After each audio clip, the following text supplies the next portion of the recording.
우리 말씀 보겠습니다. 우리는 압살롬으로부터 쫓겨난 다윗이 왕으로 복위하는 것을 보았습니다. 오늘 본문은 다윗이 이제 요단강을 건너기 직전 한 사람과의 아주 훈훈한 이야기입니다. 모처럼 훈훈한 이야기인데 우리 31절에서 31절 다시 읽어봅시다. 시작. 길앗 사람 바르실레가 왕이 요단을 건너가게 하려고 바르실레는 매우 늙어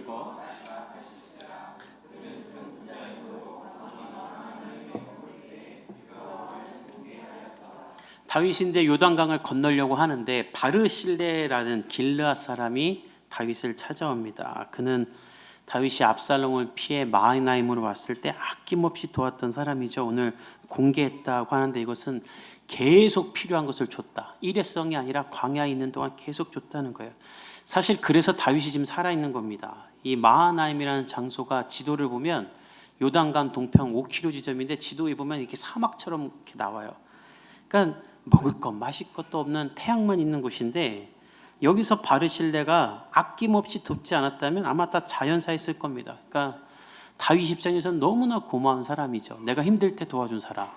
똑같이 순대국밥 하나를 사줘도 내가 힘들고 어려울 때 사준 사람과 그냥 뭐 좋을 때 사준 사람하고는 다르잖아요. 그러니까 다윗에겐 가장 고마운 사람인데 오늘 성경이 보면 이 사람은 암몬 사람이다 그래요. 길르앗 사람이란 말이 암논 지방의 사람이란 걸 말하는데 이게 더 대단한 겁니다. 지금 같은 이스라엘 사람들도 다윗은 끝났다, 비전이 없다 여기고 다윗한테 욕하고 돌 던지고 사기치고 모함하는데 쟤들이 같은 멈출 수 없는데 저기서는 저렇게 찬양을 하네요. 네, 너무 기쁘. 저 설교하다가 저 소리가 들리면 막 힘이 나는 것 같아요. 네, 어디까지 했지? 네, 이스라엘 사람들도 욕하고 비난하고 돌 던지는데 이방 사람은 다윗을 도운 거예요. 그러니까 어떤 사람은 이 본문에 큰 부자였기 때문이다. 이게 우리말로 재벌이라는 뜻인데 재벌이니까 돈 많으니까 그냥 도와준 거 아니다 이렇게 말하는데 그렇지 않아요. 여러분 부자들 만나보면 부자들은 돈을 함부로 쓰지 않습니다. 이게 부자가 유지가 되는 비결은 돈을 계속 벌어서가 아니라 돈을 어떻게 쓸지 알아서이더라고요. 투자할 곳에 투자하고 도와줄 사람을 도와주죠. 가난해지는 사람은 못 벌어서 가난해진 게 아니라 벌었다가도 가난해지는 이유는 돈 쓸 줄을 몰라서요. 이 바르실레는 이스라엘에서 일어난 이 전쟁과는 아무 상관없는 이방인이고 아쉬울 것이 없는 재벌이에요. 다윗에게 잘 보일 필요가 없습니다. 아들에게 쫓겨나 광야에서 죽게 생긴 사람에게 뭐 잘 보일 게 있어서 돕겠어요. 다만 딱 한 가지라고 저는 생각합니다. 그가 하나님을 보는 거예요. 다윗에게 기름을 부으셨던 하나님, 여전히 다윗 뒤에 계신 하나님을 보았기 때문에 다른 것 계산하지 않고 하나님을 보고 그를 돕는 거예요. 전 여러분이 누군가를 도울 때 이렇게 돕는 사람 되기를 예수님의 이름으로 축복합니다. 생색내며 도우면 안 돼요. 계산하고 도우면 안 돼요. 특히 하나님의 일에 계산하지 않기를 바랍니다. 여러분이 만약에 신앙생활 하는 데 있어서 계산하고 있다면 그것은 무엇을 말하는가? 내가 예수 그리스도의 은혜를 아직 모른다라는 거예요. 나를 위해 십자가에 달려 죽으신 은혜, 그 은혜를 다 깨달았지 못했기 때문에 계산하며 믿는 거예요. 여러분 연애할 때 계산하면서 연애하면 믿고 싶습니까? 그 사람하고 사랑하고 싶어요? 시간 따지고 돈 따지고 정성 따지면서 야 나중에 만나자 하는 여자친구랑 결혼할 사람이 누가 있겠어요? 아낌없이 하지 않습니까? 하나님에게 만약 내가 계산하고 있다, 그건 내가 하나님을 믿지 못하고 사랑하지 못한다는 증거예요. 예수님은 우리를 그렇게 사랑하지 않으셨죠. 여러분 예수님이 계산했다면 나를 위해 십자가에 달려 죽으셨겠습니까? 만약에 예수님이 계산기 두들기고 내가 인간을 구원해야겠다 생각했으면 이 세상에 구원받을 사람 한 명도 없어요. 그냥 사랑했기에 계산하지 않고 그 사람을 위해 자신을 던지신 거예요. 이 사랑을 모르면 신앙생활하면서 그냥 예수님 모른 채 계속 신앙생활하게 됩니다. 성경 읽기도 다음에, 기도하는 것도 다음에, 선교하는 것도 다음에, 그러다가 그냥 끝나는 거예요. 시편 기자처럼 내가 죽지 않고 살아서 여호와의 영광을 노래하겠다라는 말을 언제 할 수 있겠습니까?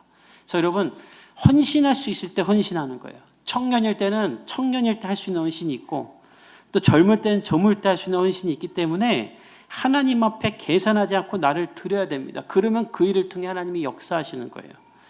지금 우리 교회가 선교헌금을 6군데 보내고 있는데 이거 계산하면 못합니다.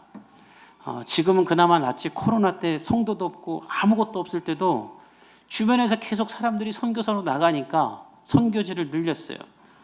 그러니까 월세 낼 돈도 없는데 몇십만 원씩 선교원금을 계속 보냈어요. 그러니까 주변의 목사님들이 니네 교회가 누구를 선교하냐, 니네가 선교를 받아야 되는데. 그리고 실제로 선교사님들도 파송한 교회에서 생활을 다 책임지기 때문에 우리 교회나 저희 집안보다 잘 살아요. 그래서 실제로 김정석 선교사님 같은 분은 선교원금 보내니까 내가 도와줘야 되는 거 아니냐고 그러고, 요르단 윤종로 선교사님은 한국에 와서 저를 용돈을 주고 가셨어요.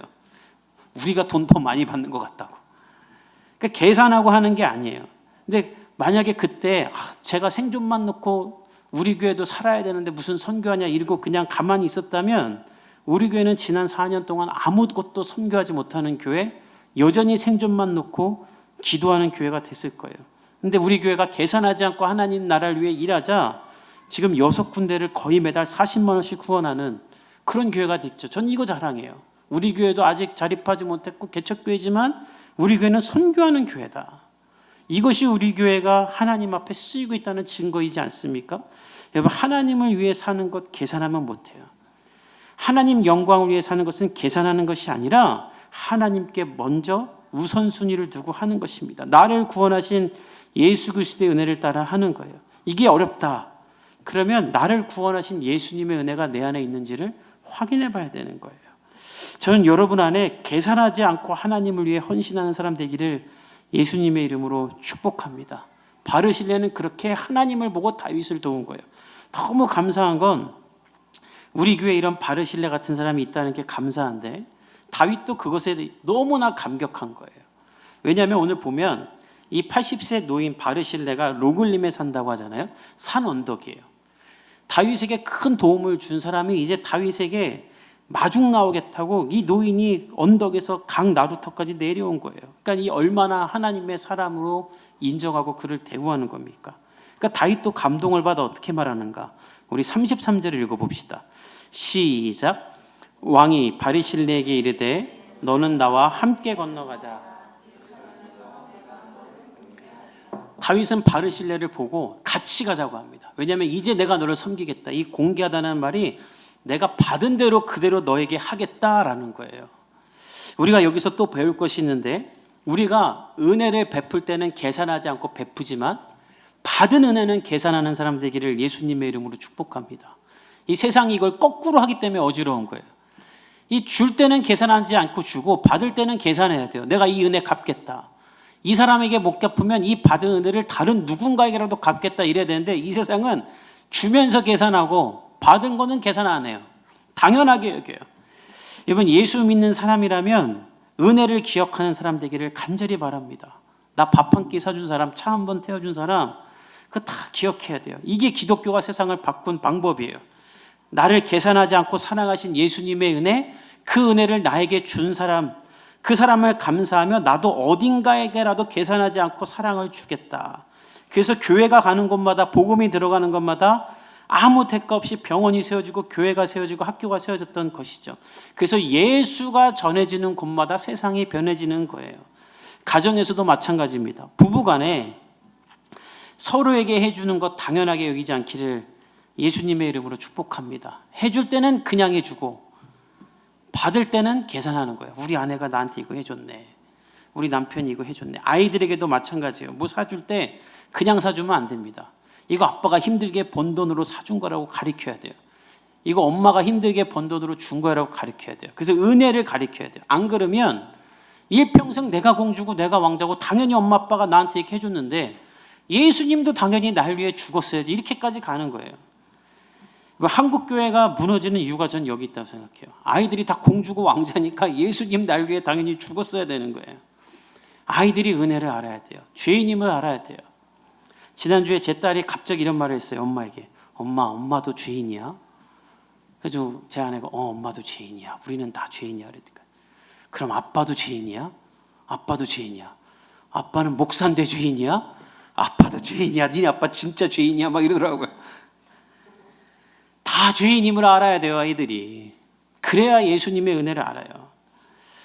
그리고 갚을 수 있게 되는 거예요.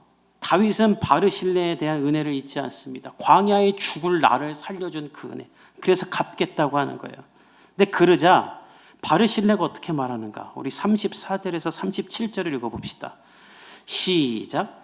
바르실레가 왕께 아뢰되 내 생명의 날이 얼마나 있사옵게 어찌 왕과 함께 예루살렘으로 올라가리까? 내 나이가 이제 80세라.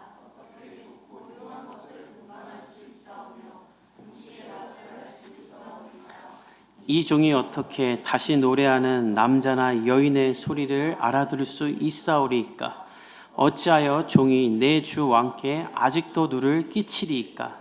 당신의 종은 왕을 모시고 요단을 건너려는 것뿐이거늘 왕께서 어찌하여 이 같은 상으로 청하건대 당신의 종을 돌려보내옵소서.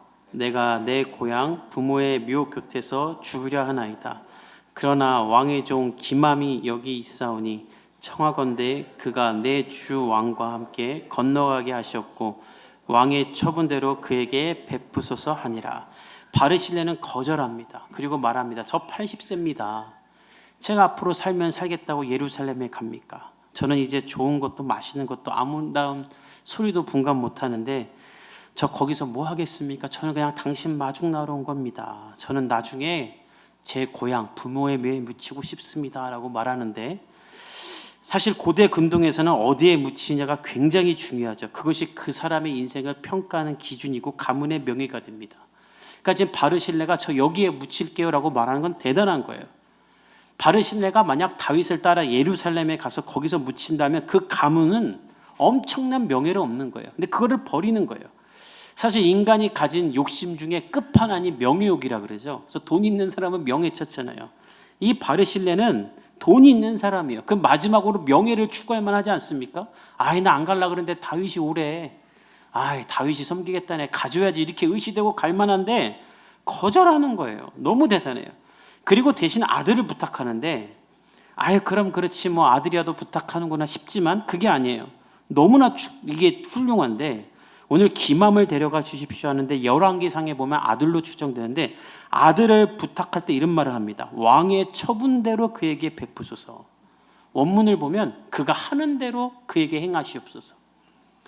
은혜를 기억해서 내 아들에게 잘해주세요가 아니라 애가 당신 따라가서 능력이 되면 잘해주고 안 되면 돌려보내라는 거예요. 왕이 쓸만하게 쓰라는 거예요. 이게 너무 대단하지 않나요? 이 바르실레가 강철 심장이라는 뜻인데 진짜 여러분 중에 누가 아들 나면 이름을 바르실레라고 지어도 좋을 것 같습니다. 저기 구 바르실레 이렇게 하든지. 너무 훌륭한 사람이에요. 이런 사람이 있으면 세상 바뀌는 거예요. 그리고 이런 그리스도인들이 이 시대에 있어요. 지금 여기 건대병원에서 장례 중이신데 미래산업의 정문술 회장님이라는 분인데 이분이 우리나라 최초로 거액을 기부한 분이에요. 카이스트에 500억을 기부하셨습니다. 왜 카이스트에 이렇게 기부를 했냐 했더니 이광영 총장님 지금 그분이 교수님일 때 유퀴즈에도 나오셨죠. 내 컴퓨터를 해킹해라라는 것을 시험으로 냈던 유명한 분이잖아요. 이분이 도움을 부탁한 것도 아니고 뭐 이렇게 뭘 해달라고 한 것도 아닌데 이 회사가 어렵다는 걸 알고 와서 신기술을 주신 거예요. 이걸로 한번 해보라고. 그래서 그걸로 이 회사가 커진 거예요. 그래서 이 정문술 회장님이 이 은혜를 내가 갚아야 된다고, 우리나라가 부강해지려면 과학자가 늘어나야 된다고, 나는 부의 대물림 하지 않겠다. 자식들은 회사 근처에도 오지 말라고 하고 500억을 기부해버렸어요. 너무나 감사한 건 이분이 크리스찬이세요. 소망교회 성도님이세요. 집사님인지 장로님인지는 잘 모르겠어요. 너무나 대단해요. 저는 우리 교회 성도들도 다 이런 분 되기를, 바르실레와 같이 되기를 예수님의 이름으로 축복합니다. 여러분이 그렇게 되도록 제가 기도하겠습니다. 다 되길 바랍니다. 옆에 사람에게 너 바르실레 되라. 시작. 웃는 사람은 뭐야? 다 이삭이야? 빨리 해요. 진심으로 너 바르실레 되라 해주세요. 시작. 말하라. 그렇게 다 되세요. 내 기도할 테니까. 저도 사실 개척하고 이런 분들 많이 만났어요. 아무 조건 없이 도와준 사람. 큰 헌금을 해요. 전화했다면 왜 전화했냐요? 전화 받으려고 한 거 아니래요. 그래서 제가 이 설교 준비하면서 오늘 여러분들에게 꼭 하고 싶은 거 있어요. 여러분들의 삶에도 여러분에게 이렇게 도와준 사람이 있을 거예요. 오늘 꼭 감사 전화 한번 하기를 축복합니다. 저도 설교 준비하면서 한 분 떠올랐어요. 제가 개척한 이후로 지금까지 계속 제 생명의 삶 아침 큐티집을 정기 구독해주는 분이 계세요. 이번에도 가만히 생각해보니까 이게 계속 와. 봤더니 또 연락해봤어요. 지사님 혹시 또 정기 구독 연장하셨냐고 했다고. 제가 어저께 연락드렸어요. 지사님 감사하다고. 설교 준비하면서 우리 성도들에게 감사한 사람 연락하라고 하려고 해서 먼저 했다고. 오늘 꼭 감사함을 전하는 주일 되길 예수님의 이름으로 축복합니다.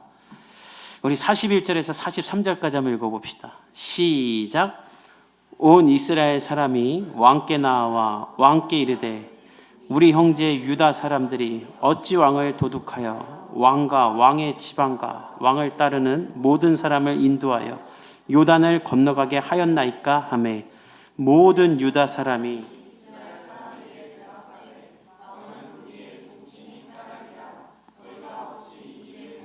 분내느냐 우리가 왕의 것을 조금이라도 얻어먹었느냐 왕께서 우리에게 선물로 주신 것이 있느냐 이스라엘 사람이 유다 사람에게 대답하여 이르되 우리는 왕에 대하여 10몫을 가졌으니 다윗에게 대하여 너희보다 더욱 관계가 있거늘 너희가 어찌 우리를 멸시하여 우리 왕을 모셔오는 일에 먼저 우리와 의논하지 아니하였느냐 하나 유다 사람의 말이 이스라엘 사람의 말보다 이 훈훈함을 가지고 요단강을 건너왔는데 도착하자마자 훈훈함은 사라지고 또다시 격양된 사람들로 가득했습니다. 사람들이 다 분노하고 있는 거예요. 유다 지파 빼고는.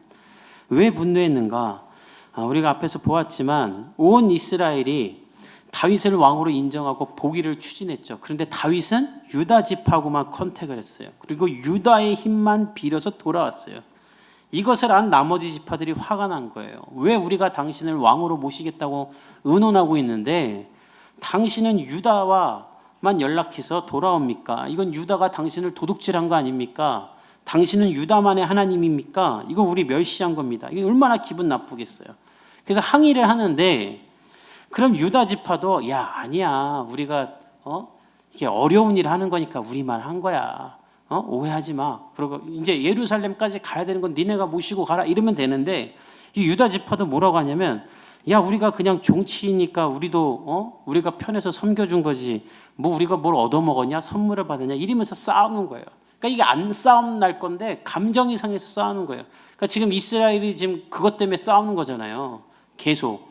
그러니까 참 이 사람들의 후회인 게 맞는 거예요. 그래갖고 어떤 일이 일어나는가? 우리 20장 1절에서 2절 읽어봅시다. 시작. 마침 거기에 불량배 하나가 있으니 그의 이름은 세바인데 베냐민 사람 비그리의 아들이로다. 그가 나팔을 불며 이르되 우리는 다윗과 나눌 분깃이 없으며 이새의 아들에게서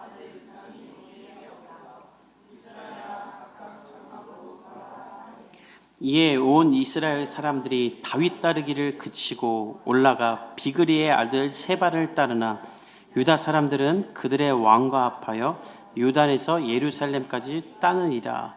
이게 막 분열이 일어나는 장소에 불량배가 하나 있었는데 원문을 보면 족복하는 사람, 선동하는 사람을 뜻하는데 이 세바가 나팔을 붑니다. 나팔을 부는 건 전쟁을 의미하죠. 야 이제 우리 유다 지파와 우리 나머지 지파와의 전쟁이 시작됐다. 야 다윗은 우리의 왕이 아니다. 유다의 왕이다. 이제 그를 따르지 말자. 그리고 또 갈라져요. 압살롬과의 전쟁이 이제 막 해결되는데 또 갈라져요. 또 싸움이 나고 또 다른 왕이 생깁니다. 어쩌다가 이렇게 됐는가? 이게 어디서부터 잘못된 건가? 이 분열은 다 다윗에게서 일어난 겁니다. 우리가 오늘 바르실레와의 이 훈훈한 에피소드로 인해 속으면 안 돼요. 그 본문만 딱 보면 다윗이 괜찮은 사람이지만 우리가 19장 전체의 맥락 속에서 보여지는 다윗은 어떤 사람인가 이런 것과 같아요. 한 아이가 놀이터에 있는데 놀이터에 놀러 왔어요. 근데 거기 먼저 놀고 있던 애들이 안 놀아줘요. 막 텃세를 부려요. 그래갖고 좀 어디에 붙어야 될까 모르겠는데 이 아이의 엄마가 오더니 사탕 한 봉지를 딱 주면서 친구들과 나눠 먹으라 그래요. 그 말을 듣자마자 놀이터에 있는 모든 아이들이 이 사탕 봉지 든 아이 옆으로 모아듭니다. 그러면 그때 이 아이는 어떻게 할까요? 나랑 놀아줬던 애에게만 사탕을 줄 수도 있고 모두에게 줄 수도 있죠. 둘 중에 하나를 선택하는 거예요. 감사하게 우리 여원이는 모든 아이들에게 사탕을 줬는데 다윗은 지금 나에게 잘했던 사람에게만 사탕 주고 있는 거예요. 그래서 사탕 못 받은 사람들은 다 서운하게 만드는 거예요. 다윗이 편가르기를 하는 거예요. 우리가 바르실레만 보면 다윗이 괜찮아 보이지만 그 전주를 기억해 보세요. 무비보셋 다 기억하시죠? 그는 사기당한 사람이에요. 억울함 당한 사람이에요. 장애가 있는 사람이에요. 사실 다윗이 가장 돌봐줘야 될 사람은 무비보셋입니다. 바르실레보다 무비보셋을 더 챙겨야 되는데 그는 무비보셋은 모른 척했어요. 그리고 유다 지파는 어떤 지파인가? 다윗을 가장 먼저 배반한 지파입니다. 근데 다만 힘이 셌어요. 그러니까 다윗이 유다 지파하고만 컨택한 거예요. 정리하면 다윗은 왕이 되자마자 자신의 권력을 가지고 자기 좋을 대로 자기 주고 싶은 사람에게 하면 사탕을 주는 거예요. 그러니까 분열이 일어나죠. 이것을 확증하는 내용이 20장 3절에 있는데 우리 20장 3절을 읽어봅시다. 시작. 다윗이 예루살렘 본궁에 이르러 전에 머물러 왕궁을 지키게 한 후궁 10명을 잡아 별실에 가두고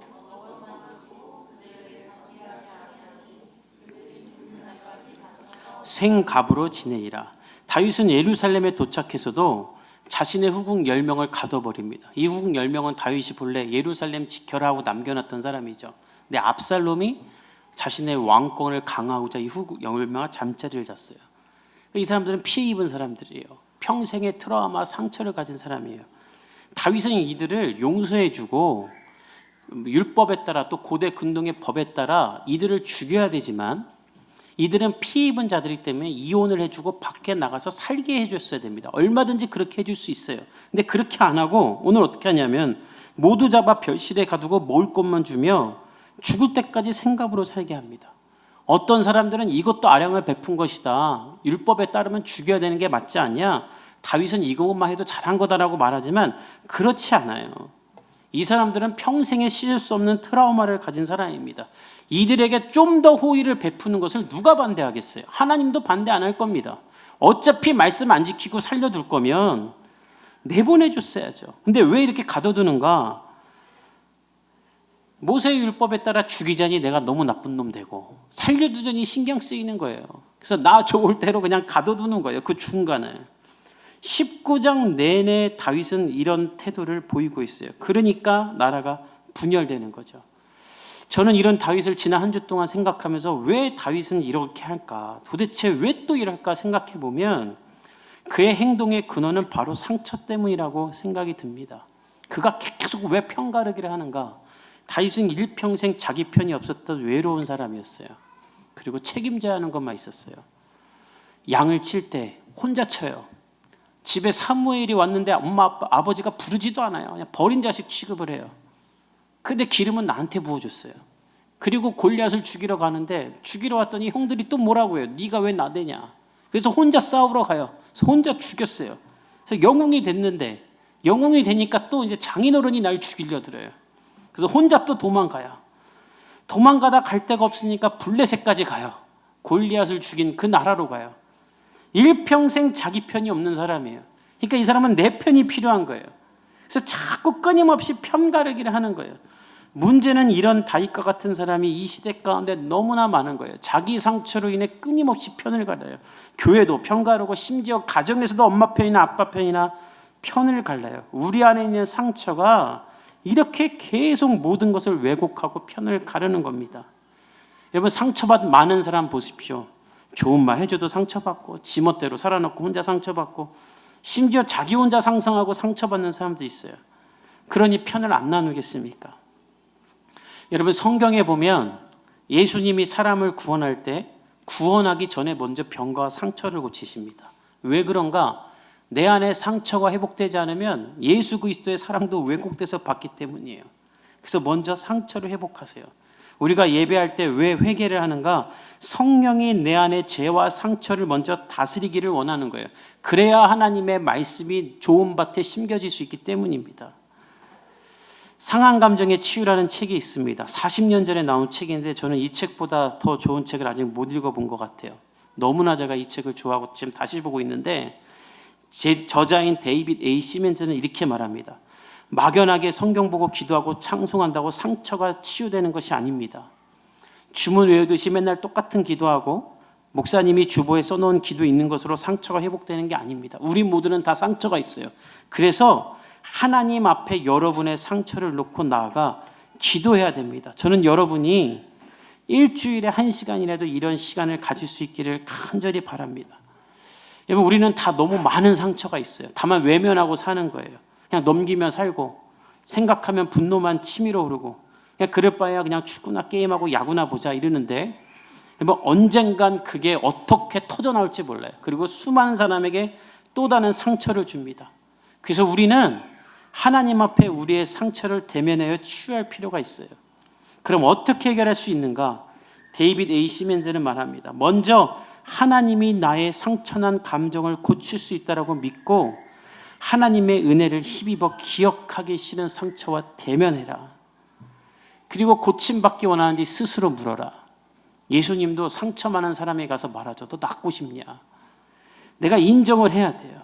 예수님 앞에서 내 문제를 직시할 용의가 있는지를 확인해야 돼요. 그리고 그 상처를 끄집어 놓고 어떻게 기도해야 되는가? 성령님, 이걸 어떻게 해야 됩니까? 라고 물으라는 거예요. 나 혼자 떠들지 말고, 내가 어떻게 하려고 하지 말고, 셀라셀라만 하지 말고, 성령께서 내 상처를 어떻게 다뤄야 될지 알려주시도록 나아가라라는 거예요. 그러면서 이런 실화를 쓰셨어요. 우리가 잘 아는 자동차를 만드는 헨리 포드가 자동차 공장을 만들고 운영을 하는데 어느 날 이게 발전기가 고장났답니다. 근데 고쳐야 되는데 사람을 불러도 다 못 고쳐요. 그래서 당대 최고의 천재라 불렸던 찰리 스타인메츠를 부릅니다. 키도 아주 작고 이렇게 못생긴 사람이었지만 천재였대요. 근데 좀 괴팍했나 봐요. 그래서 그 사람을 불러서 고쳐달라고 하는데 뭐 망치 같은 거 갖고 몇 번 두드리고 스위치 한번 돌리더니 그냥 돌아갔대요. 아, 고맙다고 수리비 보내라고 했더니 $10,000를 보내라고 그랬대요. 1,000만 원, 지금도 1,300만 원. 이게 거의 100년 전 이야기니까 지금으로 터지면 뭐 몇 억이에요. 망치질 몇 번 하고 스위치 한번 돌렸는데 몇 억을 청구한 거예요. 그래서 포드가 어이가 없어가지고 이거 너무한 거 아니냐. 망치질 몇 번 하고 스위치 하나 돌렸는데 어떻게 $10,000 달라고 하냐 했더니 스타인메츠가 이렇게 편지를 써서 보냈답니다. 모터를 두들리고 스위치 돌린 건 $10, 13,000원. 그러나 어디를 두들겨야 할지 알아낸 것은 $9,990. 그래서 $10,000 내라. 헨리 포드가 $10,000를 지불했다라는 거예요. 여러분, 우리는 우리의 상처가 어디서 어떻게 와서 어떻게 자리 잡고 있는지를 모릅니다. 그래서 못 고칩니다. 고치려다가 더 상처받습니다. 그러나 성령께서는 우리의 어디를 두들겨야 하는지를 아시는 분이세요. 그래서 기도할 때 혼자 떠들면 안 돼요. 저는 여러분이 일주일에 1시간이라도 하나님 앞에 머무는 시간이 있기를 간절히 바랍니다.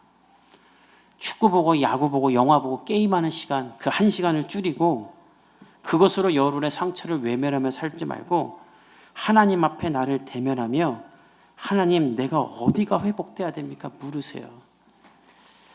저는 포로로 끌려간 다니엘이 자기 상처와 트라우마에 빠져 살지 않고 일평생 하나님 앞에 쓰임받을 수 있었던 비결은 매일 하나님 앞에 나아가 정해진 시간에 기도하며 하나님 앞에 대면했기 때문이라고 확신합니다. 형들에게 버림받고 누명을 쓰고 감옥까지 간 요셉이 자기 상처에 빠져 인생 포기하지 않을 수 있었던 이유는 하나님과 동행했기 때문이에요. 그들도 다윗처럼 자기 편이 하나도 없었어요. 그러나 편가르지 않았어요. 왜냐하면 하나님이 내 편이 되심을 매일 찾았기 때문에. 저와 여러분이 하나님을 나의 편으로 두기 위해 매일매일 여러분의 상처를 들여다보고 성령의 음성을 듣고 회복되어지는 그리스도의 장성한 분량에 이르는 사람들이 되기를 예수님의 이름으로 축복합니다. 그러면 바르실레처럼 하나님이 우리를 사용하실 줄 믿습니다. 그런 복음의 사람이 되기를 예수님의 이름으로 축복합니다. 우리 함께 찬송하며 하나님 앞에 나갑시다.